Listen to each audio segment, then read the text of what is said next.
성전터가 눈앞에 펼쳐졌습니다. 무너진 돌기둥들이 널브러져 있었고 잡초가 돌틈 사이로 자라고 있었죠. 저는 그 자리에 서서 숨을 멈췄는데 70년 만에 돌아온 예루살렘이 이토록 황폐할 줄은 몰랐습니다. 성벽은 무너져 내렸고 성전은 흔적만 남아 있었으며 한때 찬양이 울려 퍼지던 그곳에는 정막만이 흐르고 있었어요. 무릎이 저절로 꺾이는 것 같았는데 제 손에는 고레스 왕이 내린 칙령서가 들려 있었습니다. 유다 백성은 고향으로 돌아가 성전을 재건하라. 그 글자들이 눈앞에서 흐려지는 것 같았고 눈물이 볼을 타고 흘러내렸죠. 바빌론을 떠날 때만 해도 이토록 가슴이 아플 줄은 몰랐다고 봐야겠네요. 뒤에서 발소리가 들렸는데 함께 온 동료들도 말없이 서 있었고 그들의 얼굴에도 눈물 자국이 선명했습니다. 이것이 정말 우리 조상들이 그토록 그리워하던 예루살렘입니까? 그 젊은 레위인 하나가 떨리는 목소리로 물었는데 저는 대답할 수가 없었습니다. 그는 바빌론에서 태어나서 그런지 예루살렘을 한 번도 본 적이 없었고 그의 부모도 포로 2세대였기에 이곳을 기억하지 못했죠. 하지만 저는 달랐습니다. 저는 예루살렘이 불타던 그날을 기억했고 성전에서 마지막 제사가 드려지던 순간을 또렷이 기억하고 있었어요. 그때 제 나이 12살이었는데 아버지 손을 잡고 성전뜰에 서 있었던 기억이 지금도 생생합니다. 그날 아침은 평소와 다르지 않게 시작되었습니다. 아버지는 제사장이었기에 새벽같이 일어나 몸을 씻고 제사장 옷으로 갈아입었죠. 어머니는 보리빵을 구웠고 저는 동생들과 함께 우물에서 물을 길어왔습니다. 예루살렘 거리에는 사람들이 오가고 있었는데 장사꾼들이 물건을 펼쳐놓고 있었고 아이들이 골목에서 뛰어놀고 있었어요. 하지만 어딘가 분위기가 이상했다고 봐야겠네요. 어른들의 표정이 어두웠고 성벽 위에 보초들이 평소보다 많이 서 있었습니다. 바빌론 군대가 가까이 왔다더라. 시드기야 왕께서 항복하지 않으실 거래. 사람들의 속삭임이 저의 귀에 들려왔는데 제 어린 마음에도 두려움이 스며드는 것 같았습니다. 아버지는 저의 머리를 쓰다듬으며 말씀하셨죠. 두려워하지 마라. 여호와께서 우리와 함께 계신다. 그분의 목소리는 차분했지만 저는 아버지의 손이 미세하게 떨리고 있다는 것을 느낄 수 있었습니다. 우리 집은 성전에서 가까운 곳에 있었는데 제사장 집안이 모여 사는 구역이었어요. 아침마다 성전에서 울려 퍼지는 나팔 소리에 잠을 깼고 저녁이면 번제단에서 피어오르는 향기를 맡을 수 있었습니다. 우리 가족은 대대로 성전을 섬겨왔는데 아버지의 아버지도 제사장이었고 그 위로 족보를 거슬러 올라가면 아론까지 닿았죠. 어머니는 경건한 분이셨는데 매일 새벽 기도를 빠뜨리지 않으셨고 안식일이면 온 가족이 함께 성전에 올라가 예배를 드렸습니다. 저에게는 동생이 셋 있었는데 둘째는 8살, 셋째는 5살, 막내는 겨우 3살이었어요. 우리는 작은 마당이 있는 돌집에서 살았고 마당 한쪽에는 무화과 나무가 자라고 있었습니다. 저녁이면 그 나무 아래 앉아서 아버지께서 들려주시는 이야기를 들었는데 아브라함의 이야기, 모세의 이야기, 다윗 왕의 이야기를 듣곤 했죠. 우리는 하나님께서 선택하신 백성이란다. 아버지의 말씀이 귓가에 맴돌았고 저는 그 말씀을 믿었습니다. 하지만 그날 저녁 모든 것이 바뀌었습니다. 해가 지고 어둠이 내리는데 갑자기 성벽 너머에서 불빛이 보이기 시작했어요. 처음에는 작은 불빛이었는데 점점 커지더니 하늘을 붉게 물들이고 있었습니다. 바빌론 군대다. 누군가 외쳤고 거리에 혼란이 시작되었죠. 사람들이 집 밖으로 뛰쳐나왔고 아이들의 울음소리가 여기저기서 터져나왔습니다. 아버지는 급히 제사장 옷을 벗고 평상복으로 갈아입으셨는데 어머니에게 말씀하셨어요. 아이들을 데리고 집 안에 있어요. 절대 밖으로 나오지 마시오. 그러고는 성전 쪽으로 달려가셨는데 다른 제사장들도 모두 성전으로 향하고 있었습니다. 저도 따라가려 했지만 어머니가 제 팔을 붙잡았고 아버지 말씀을 들어야 한다며 저를 집 안으로 끌어당겼죠. 우리는 문을 걸어 잠그고 안쪽 방에 모여 앉았는데 어머니는 떨리는 손으로 촛불을 켰고 우리에게 기도하자고 하셨습니다. 바깥에서는 점점 더 큰 소리가 들려왔습니다. 말발굽 소리, 전차 바퀴 굴러가는 소리, 군인들의 고함 소리가 뒤섞여서 들렸는데 가끔씩 비명 소리도 섞여 있었어요. 동생들이 무서워서 울기 시작했고 저도 온몸이 떨렸지만 형으로서 용감한 척해야 했습니다. 괜찮아. 하나님께서 우리를 지켜주실 거야. 제가 동생들에게 말했는데 제 목소리도 떨리고 있었죠. 어머니는 우리를 꼭 안으시며 시편을 낮게 읊으셨습니다. 여호와는 나의 목자시니 내게 부족함이 없으리로다. 그 목소리가 촛불처럼 작게 떨리고 있었고 저는 어머니도 무서워하신다는 것을 알 수 있었습니다. 밤새도록 우리는 그렇게 꼼짝 않고 앉아 있었는데 바깥의 소음은 새벽녘까지 계속되었어요. 동이 트기 시작할 무렵 문을 두드리는 소리가 들렸습니다. 어머니가 조심스럽게 다가가 누구세요? 라고 물었고 나요, 여보라는 아버지의 목소리가 들렸죠. 문을 열자 아버지가 들어오셨는데 옷이 찢어져 있었고 얼굴에는 그을음이 묻어 있었습니다. 성전이. 아버지의 목소리가 끊겼고 그분은 그 자리에 주저앉으셨어요. 성전에 불을 질렀습니다. 바빌론 군인들이 성전에 들어가 기물들을 약탈하고 불을 질렀어요. 어머니가 비명을 지르려다 입을 막았고 저는 믿을 수가 없었습니다. 성전이 불탄다니, 하나님의 집이 무너진다니 그럴 수가 없었죠. 우리는 끝까지 제사를 드렸습니다. 아버지가 계속 말씀하셨는데 군인들이 들어오는 순간까지 제단에 불을 피우고 기도했어요. 하지만 더 이상 말씀하시지 못하고 눈물을 흘리셨습니다. 그날 아침 바빌론 군인들이 집집마다 돌아다니기 시작했습니다. 문을 부수고 들어와서 귀한 물건들을 챙겼고 젊은 남자들을 끌고 나갔죠. 우리 집에도 군인 셋이 들이닥쳤는데 그들은 히브리어를 하지 못했고 손짓발짓으로 밖으로 나오라고 했습니다. 아버지는 침착하게 우리를 이끌고 거리로 나왔는데 거리에는 이미 수백 명의 사람들이 모여 있었어요. 노인, 아이, 여인 할 것 없이 모두 한 곳에 모아졌고 군인들이 창과 칼로 우리를 에워쌌습니다. 저는 어머니의 치마를 꼭 붙잡았는데 주변 사람들의 울음소리가 귓가에 울렸고 공포가 온몸을 감싸는 것 같았습니다. 한 바빌론 장교가 말을 타고 나타났는데 통역관을 데리고 있었어요. 너희는 이제부터 바빌론의 포로다. 통역관이 히브리어로 외쳤고 왕의 명령에 따라 바빌론으로 끌려갈 것이다. 사람들 사이에서 신음소리가 터져 나왔습니다. 바빌론이라니 그곳은 여기서 수백 킬로미터 떨어진 이방 땅이었고 우상을 숭배하는 곳이었죠. 우리 중 일부는 이곳에 남을 것이다. 장교가 계속 말했는데 가장 가난하고 쓸모없는 자들만, 나머지는 모두 떠날 준비를 하라. 저는 아버지를 올려다봤고 아버지는 하늘을 쳐다보고 계셨습니다. 그분의 입술이 움직이고 있었는데 기도하고 계신 것이었어요. 사흘 뒤 우리는 예루살렘을 떠났습니다. 수천 명의 포로 행렬이 북쪽으로 향했는데 군인들이 앞뒤로 호위하고 있었고 전차들이 측면을 지키고 있었습니다. 저는 뒤를 돌아봤는데 성전에서 아직도 연기가 피어오르고 있었고 성벽은 무너진 채 남아 있었어요. 어머니는 막내를 안고 걸었고 아버지는 둘째와 셋째의 손을 잡고 있었습니다. 제가 어머니의 짐을 들어드리려 했지만 어머니는 고개를 저으며 내가 할 일은 동생들을 돌보는 것이라고 하셨죠. 행렬은 느리게 움직였는데 노인들과 어린아이들이 많아서 그런지 자주 멈춰야 했습니다. 해가 질 무렵이면 들판에 멈춰 섰고 군인들이 허락한 작은 공간에서 밤을 보냈어요. 차가운 땅에 누워 별을 보며 잠을 청했는데 고향 생각에 눈물을 흘리는 사람들이 많았습니다. 행군은 몇 주나 계속되었습니다. 발에 물집이 잡혔고 신발이 달아해졌으며 먹을 것도 부족했죠. 바빌론 군인들이 보리빵과 물을 조금씩 나눠줬지만 늘 배가 고팠습니다. 어떤 노인들은 지쳐서 쓰러졌고 어린아이들이 울음을 그치지 않았어요. 하지만 아버지는 포기하지 않으셨습니다. 매일 아침 우리를 모아놓고 기도하셨고 하나님께서 우리를 버리지 않으셨다. 이것도 하나님의 계획 안에 있다고 말씀하셨죠. 제가 왜 하나님께서 성전이 불타는 것을 막지 않으셨어요? 라고 물었을 때 아버지는 긴 침묵 끝에 대답하셨습니다. 우리가 하나님을 떠났기 때문이란다. 우상을 섬기고 가난한 자들을 돌보지 않았으며 선지자들의 경고를 무시했지.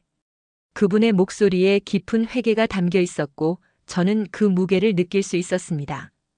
드디어 바빌론이 보이기 시작했습니다. 지평선 너머로 거대한 성벽이 솟아 있었고 그 위로 높은 탑들이 하늘을 찌르고 있었어요.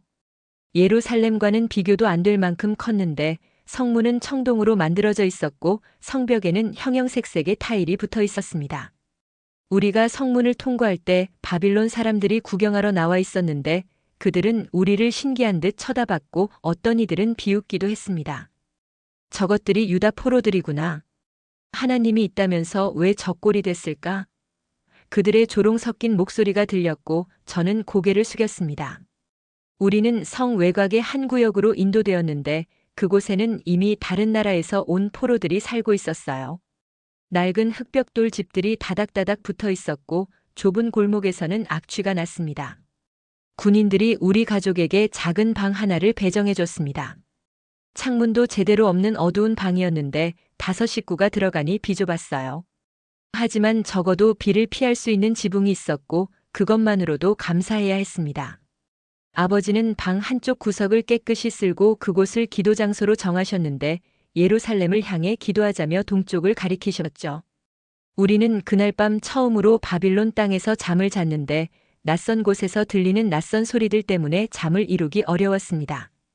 어머니가 자장가를 불러주셨고 그 노랫소리에 겨우 눈을 감을 수 있었어요. 다음 날부터 새로운 삶이 시작되었습니다. 바빌론 관리들이 와서 남자들을 불러 모았는데 일할 수 있는 자들은 모두 노동에 동원된다고 했습니다. 아버지도 끌려가셨는데 성벽 보수 공사장으로 배치되셨어요. 제사장이셨던 분이 이제는 벽돌을 나르고 흙을 파는 일꾼이 되신 겁니다. 저도 12살이라 일을 해야 했는데 다행히 아버지와 같은 현장에 배치되었죠. 새벽부터 해질 때까지 일했고 손에 굳은 살이 박였으며 등이 휘는 것 같았습니다. 하지만 참을 수밖에 없었어요. 일을 하지 않으면 먹을 것을 주지 않았고 가족을 먹여 살려야 했으니까요. 그렇게 시간이 흘렀습니다. 한 달이 지나고 1년이 지났으며 어느덧 10년이 흘렀어요. 저는 22살이 되었고 동생들도 자랐습니다. 둘째는 18, 셋째는 15, 막내는 13이 되었죠. 우리는 바빌론 생활에 적응했는데 히브리어와 함께 아람어를 배웠고 바빌론의 법과 관습을 익혔습니다. 하지만 신앙만큼은 절대 잃지 않았어요. 아버지는 여전히 매일 아침 저녁으로 예루살렘을 향해 기도하셨고 안식일이면 다른 유다 포로들과 함께 모여 예배를 드렸습니다. 성전은 없었지만 우리는 회당을 만들었고 그곳에서 율법을 읽고 시편을 노래했죠. 그러던 어느 날 예레미야 선지자의 편지가 전해졌습니다. 예루살렘에 남아있던 선지자가 바빌론의 포로들에게 보낸 것인데 누군가 그 편지를 암송해서 전했어요. 너희는 그 성읍의 평안을 구하고 그것을 위하여 여호와께 기도하라. 이는 그것의 평안이 곧 너희의 평안이 됨이라. 또한 70년이 차면 내가 너희를 돌아보고 나의 선한 말을 너희에게 성취하여 이곳으로 돌아오게 하리라는 말씀도 있었습니다. 70년이라니 그것은 한 사람의 평생보다 긴 세월이었고 저는 살아생전에 고향으로 돌아가지 못할 수도 있다는 뜻이었습니다. 하지만 동시에 희망이기도 했죠. 언젠가는 비록 제가 아니더라도 제 자식들이나 손자들이 예루살렘으로 돌아갈 수 있다는 약속이었으니까요. 그 편지를 들은 후 저는 달라졌습니다. 매일 밤 예루살렘을 향해 무릎을 꿇고 기도했는데 성전이 재건되는 날을 보게 해달라고 간구했어요. 하나님, 제가 죽기 전에 고향 땅을 밟게 해주소서. 그 기도가 입에서 떠나지 않았고 잠들 때도 깨어날 때도 예루살렘을 생각했습니다. 아버지는 점점 늙어가셨는데 머리가 휘어졌고 허리가 굽기 시작했어요. 하지만 그분의 신앙은 더욱 깊어졌고 젊은 세대들에게 율법을 가르치며 신앙을 지키라고 당부하셨습니다. 우리가 이곳에 온 것은 죄 때문이지만 하나님께서 우리를 완전히 버리신 것은 아니란다.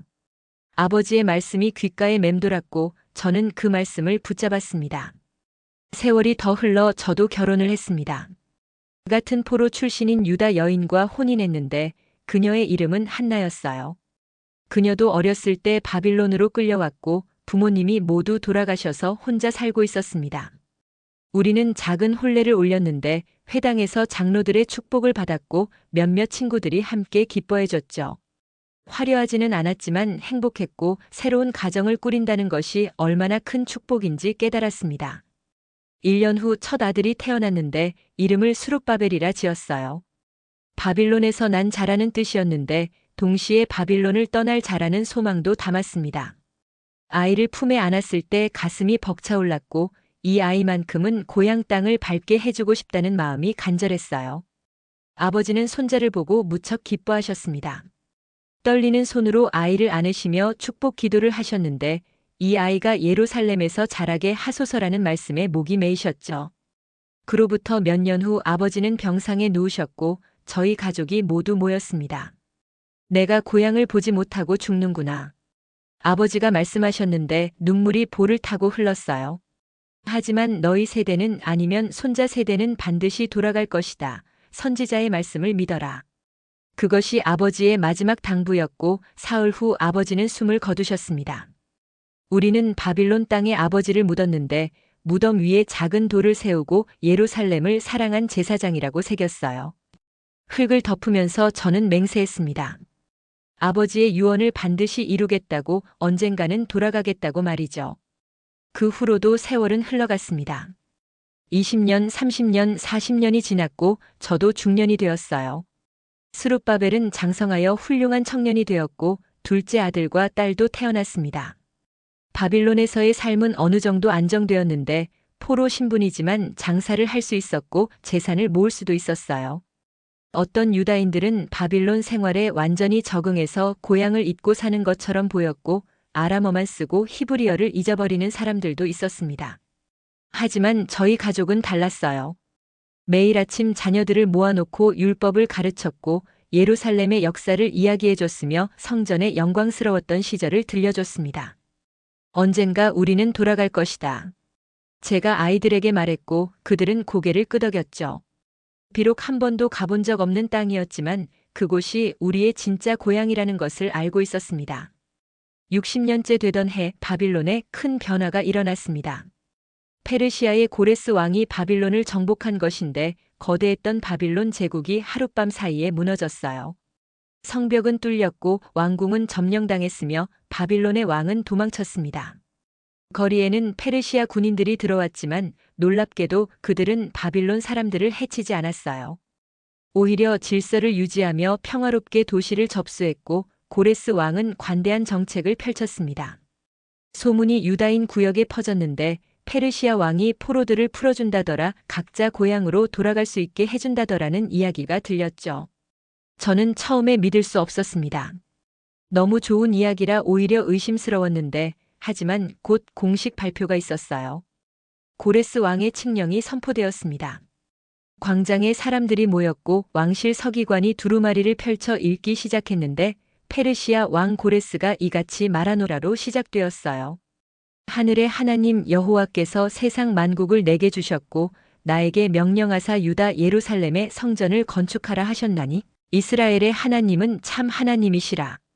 군중 사이에서 탄성이 터져나왔고 계속해서 칙령이 읽혔습니다. 너희 중에 그의 백성 된 자는 다 올라갈지어다. 그의 하나님이 그와 함께 하시기를 원하노라. 저는 그 자리에 서서 온몸이 떨렸는데 눈물이 쏟아져 나왔고 옆 사람의 손을 붙잡았습니다. 돌아갈 수 있다. 우리가 정말 돌아갈 수 있어. 사람들이 서로 껴안고 울었고 어떤 이들은 무릎을 꿇고 기도했으며 찬양이 울려 퍼지기 시작했습니다. 그날 밤 저는 잠을 이룰 수 없었습니다. 70년 만에 찾아온 기회였고 아버지의 예언이 이루어지는 순간이었어요. 창밖을 내다보니 많은 집에서 불이 켜져 있었는데 다들 잠을 못 이루는 것 같았습니다. 한나가 제 손을 잡았고 정말 가시려고요? 라고 물었어요. 그녀는 바빌론에서 태어나 평생을 이곳에서 살았기에 예루살렘이 낯설었고 떠난다는 것이 두려운 것 같았습니다. 가야 해요. 제가 대답했는데 그곳이 우리의 진짜 집이에요. 아이들이 자라야 할 땅이고 하나님께서 약속하신 곳이에요. 한나는 고개를 끄덕였고 당신을 따르겠어요 라고 말했습니다. 그 순간 가슴이 벅차올랐고 이 여인과 함께라면 어떤 어려움도 이겨낼 수 있을 것 같았어요. 다음 날부터 준비가 시작되었습니다.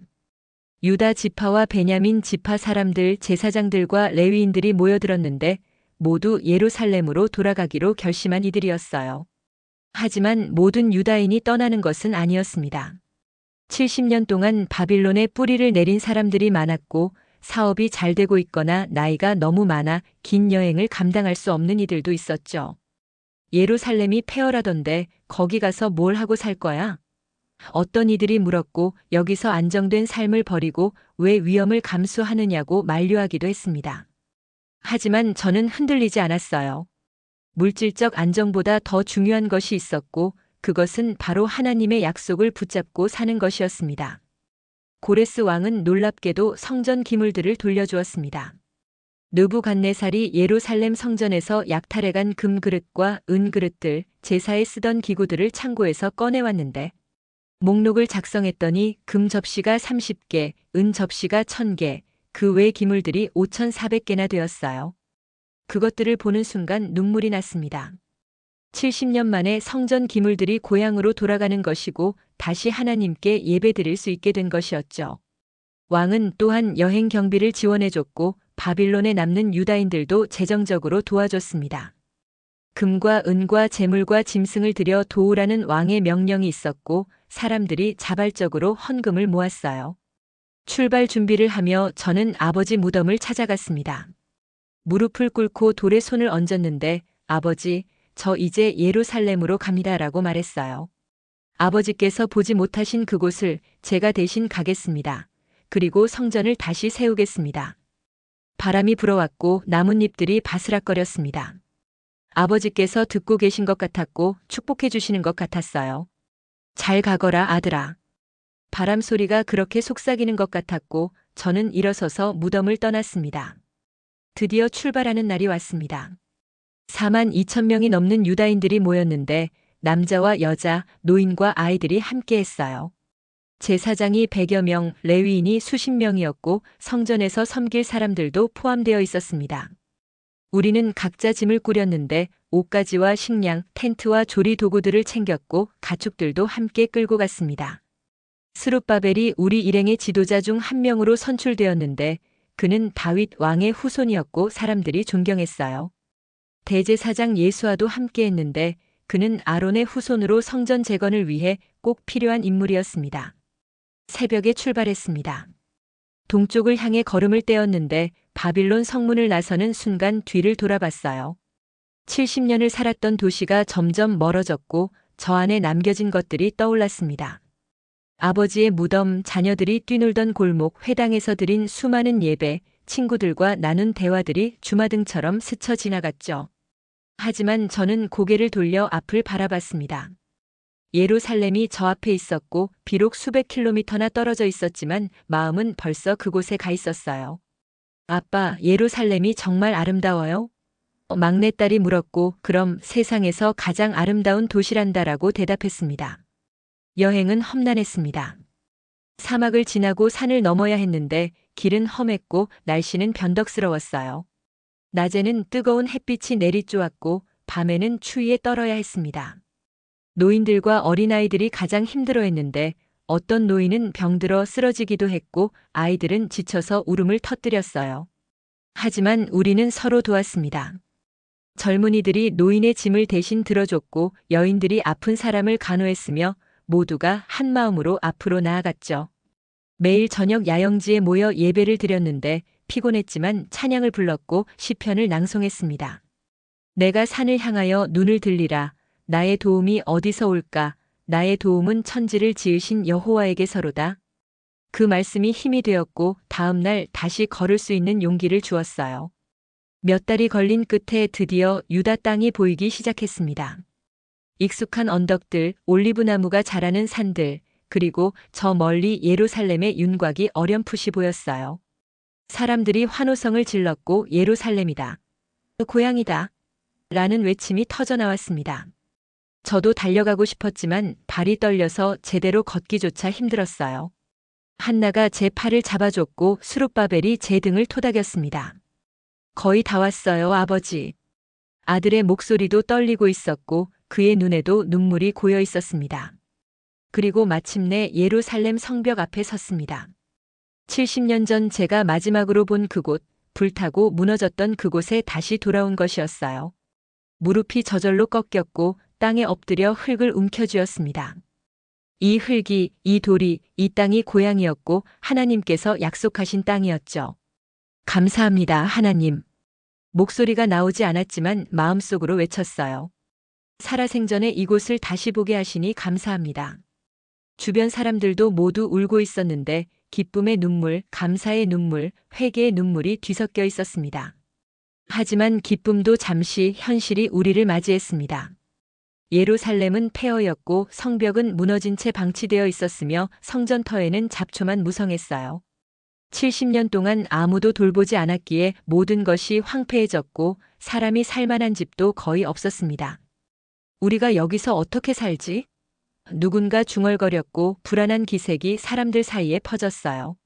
하지만 스룹바벨이 나섰습니다. 먼저 제단부터 세웁시다. 성전이 없어도 하나님께 제사는 드릴 수 있습니다. 그의 말에 사람들이 고개를 끄덕였고 우리는 일을 시작했습니다. 옛 성전터를 찾아갔습니다. 번제단이 있던 자리를 확인했고 돌무더기를 치우기 시작했어요.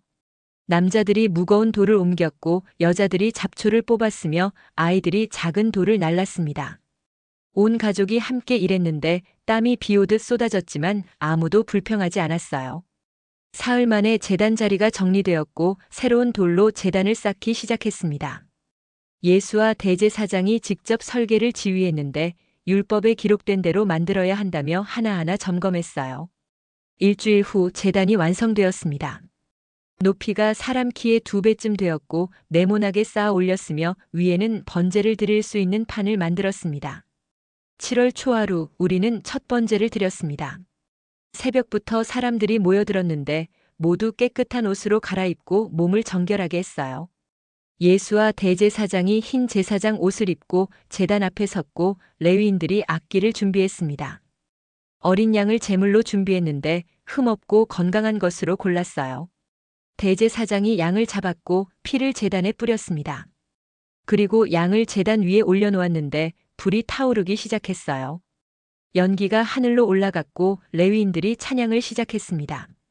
여호와께 감사하라. 그는 선하시며 그 인자하심이 영원하미로다.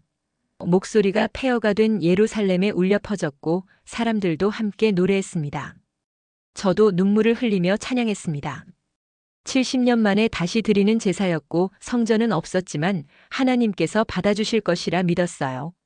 옆에 선 한나도 울고 있었고 스룹바벨도 눈물을 닦고 있었습니다. 어떤 노인들은 옛날을 기억하며 통곡했는데 솔로몬의 성전이 얼마나 화려했는지 그때 그 영광이 하며 슬퍼했어요. 하지만 젊은이들은 희망으로 가득했습니다. 우리가 다시 세울 것이다. 더 아름다운 성전을 지을 것이다라고 서로 격려했죠.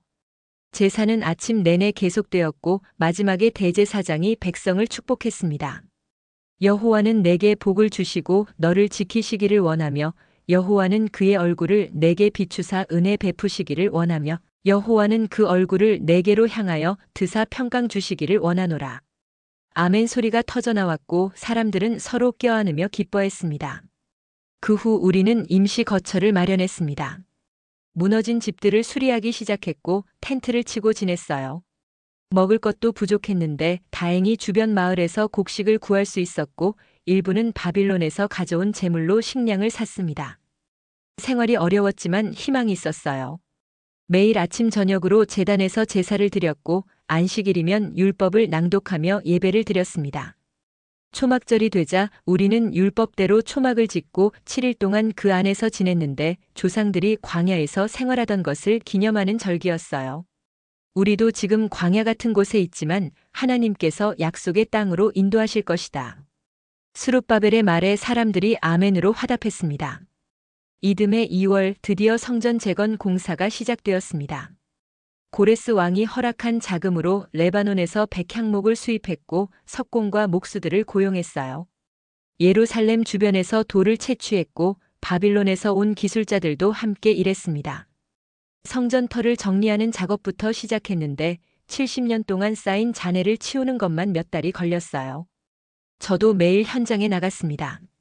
80이 넘은 나이였지만 성전 재건을 보기 전에는 죽을 수 없다는 생각에 힘을 냈죠.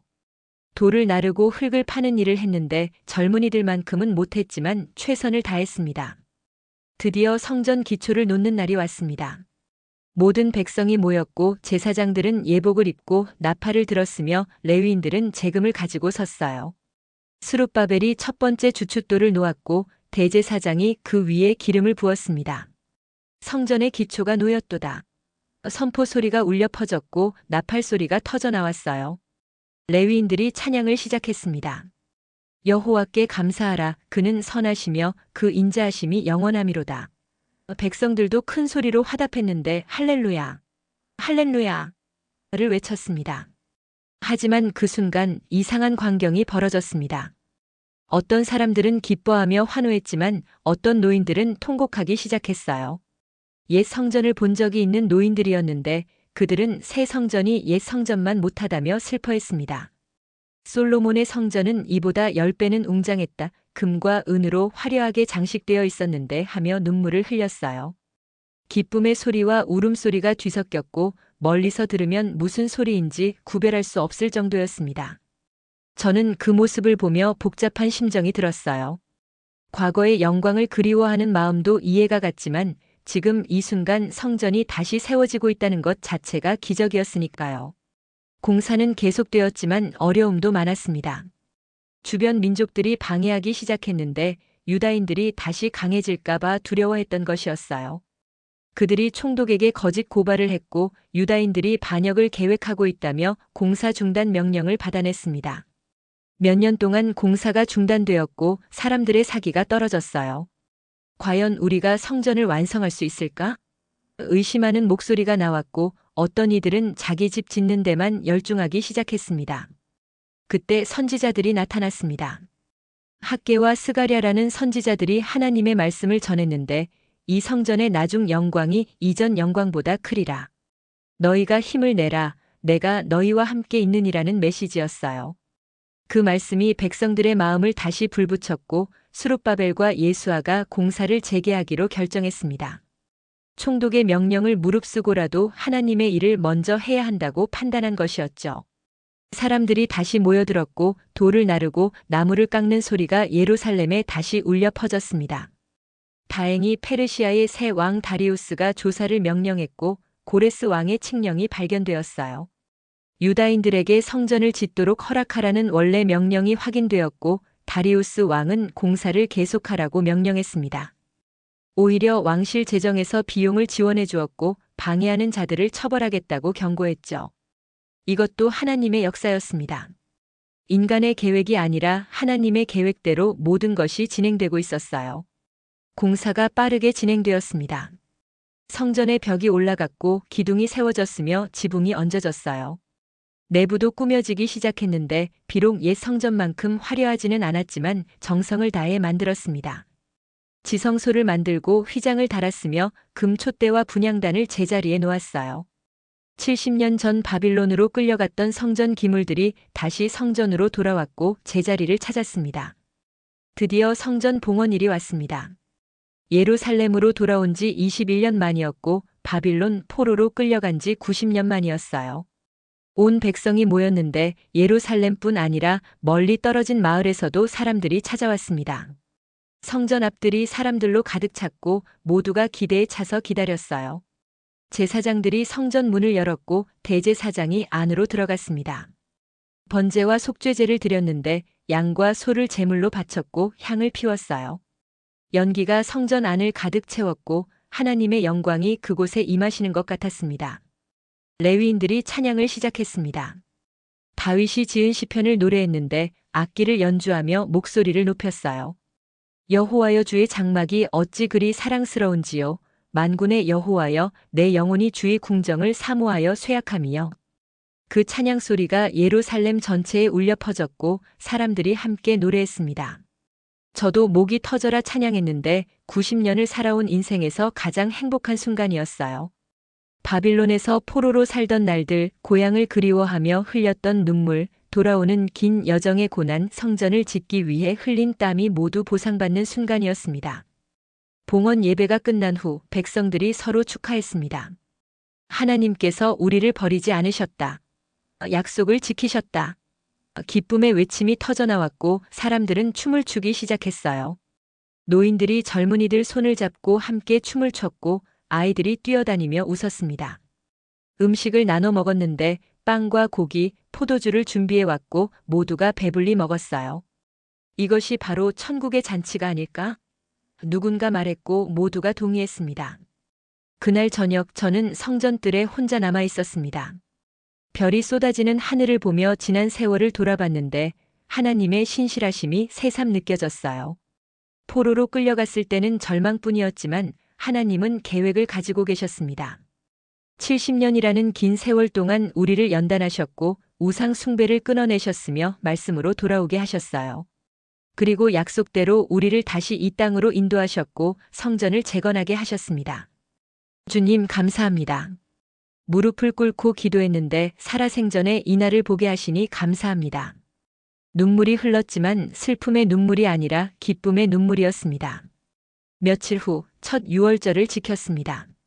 성전에서 드리는 첫 유월절이었는데 이집트에서 나온 조상들을 기념하는 절기였어요. 우리도 바빌론이라는 노예의 땅에서 나왔고 이제 자유인으로 하나님께 예배드리고 있었습니다. 어린 양을 잡아 제사를 드렸고 무교병을 먹으며 출애굽 이야기를 나눴어요. 손자 손녀들에게 이야기를 들려줬는데 하나님께서 어떻게 우리 조상들을 이집트에서 구원하셨는지, 어떻게 우리를 바빌론에서 돌아오게 하셨는지 말해줬습니다. 아이들이 반짝이는 눈으로 들었고 할아버지, 하나님은 정말 신실하시네요 라고 말했어요. 그렇단다. 제가 대답했는데 하나님은 한 번도 우리를 버리신 적이 없으시고 약속을 반드시 지키신단다. 이제 저는 아주 늙었습니다. 100살이 넘었고 몸이 많이 약해졌어요. 걷기도 힘들어졌고 눈도 잘 보이지 않습니다. 하지만 마음은 평안해요. 제가 해야 할 일을 다 마쳤다는 생각이 들고 하나님께서 맡기신 사명을 완수했다는 확신이 있습니다. 매일 아침 성전로 올라가는데 수룹바벨이 저를 부축해줘요. 성전뜰에 앉아서 제사 드리는 것을 지켜보고 레위인들의 찬양을 듣습니다. 그 소리가 얼마나 아름다운지 천국의 찬양이 이보다 더 아름다울까 싶어요. 젊은 세대들이 성전을 지키고 있습니다. 제 아들 스룹바벨은 총독이 되었고 손자들은 레위인으로 섬기고 있어요. 그들이 율법을 배우고 제사를 드리며 하나님을 예배하는 모습을 보면 흐뭇합니다. 이제 내가 죽어도 여한이 없구나. 한나에게 말했고 그녀도 고개를 끄덕였어요. 우리는 함께 늙었고 함께 이 기적을 목격했으며 함께 감사하고 있습니다. 가끔 옛날 생각이 납니다. 예루살렘이 불타던 그날 바빌론으로 끌려가던 긴 행군, 이방 땅에서의 70년 돌아오는 여정 성전을 짓던 날들이 주마등처럼 스쳐 지나가요. 그 모든 과정에서 하나님께서 함께 하셨고 한순간도 우리를 혼자 두지 않으셨습니다. 고난 중에도 소망을 주셨고 절망 속에서도 약속을 지키셨으며 끝까지 신실하셨어요. 주님의 인자하심이 영원하도다. 그 고백이 제 입에서 떠나지 않습니다. 머지않아 저도 조상들 곁으로 갈 것입니다. 이 땅에서의 여정이 끝나가고 있고 하나님 나라로 갈 준비를 하고 있어요. 두렵지 않습니다. 오히려 기대가 됩니다. 거기서 아버지를 만날 것이고 아버지, 제가 약속을 지켰습니다. 성전을 다시 세웠습니다라고 말할 수 있을 테니까요. 그리고 무엇보다 하나님을 얼굴과 얼굴로 뵙게 될 것입니다. 평생 예배드리고 섬겼던 그분을 직접 만나는 날, 그날을 손꼽아 기다리고 있어요. 젊은 세대들에게 당부하고 싶습니다. 하나님의 약속을 믿으십시오. 비록 지금 보이지 않아도 느껴지지 않아도 하나님은 신실하시고 약속을 반드시 지키십니다. 인내하며 기다리십시오. 우리가 70년을 기다렸듯이 하나님의 때는 반드시 오고 그때 놀라운 일들을 보게 될 것입니다. 그리고 순종하십시오. 하나님의 명령이 어렵고 힘들어 보여도 순종할 때 축복이 따라온다는 것을 제 인생이 증명하고 있어요. 해가 집니다. 성전에서 저녁 제사를 드리는 연기가 피어오르고 레위인들의 찬양 소리가 들려와요. 해질녘부터 해 돋는 곳까지 여호와의 이름이 찬양을 받으시리로다. 그 노랫소리를 들으며 저는 눈을 감습니다. 평안합니다. 감사합니다. 그리고 행복합니다. 하나님께서 저와 함께 하셨고 앞으로도 이 백성과 함께 하실 것을 믿기 때문이에요. 바빌론 포로 70년 그것은 심판이었지만 동시에 은혜였습니다. 절망의 시간이었지만 희망을 배운 세월이었고 고난의 땅이었지만 신앙이 자란 곳이었어요. 그리고 돌아옴은 새로운 시작이었습니다. 예루살렘에서 성전에서 하나님 앞에서 새롭게 시작하는 민족의 역사였죠. 이 이야기가 후대에 전해지기를 바랍니다. 하나님은 신실하시고 그분의 약속은 영원하며 그분의 사랑은 끝이 없다는 것을 우리의 이야기가 증명하고 있으니까요. 여호와께서 시온의 포로를 돌려보내실 때 우리는 꿈꾸는 것 같았습니다. 그때의 우리 입에는 웃음이 가득하고 우리 혀에는 찬양이 가득하였습니다. 열방 중에서 말하기를 여호와께서 그들을 위하여 큰 일을 하셨다 하였도다. 여호와께서 우리를 위하여 큰 일을 행하셨으니 우리는 기쁘도다. 아멘.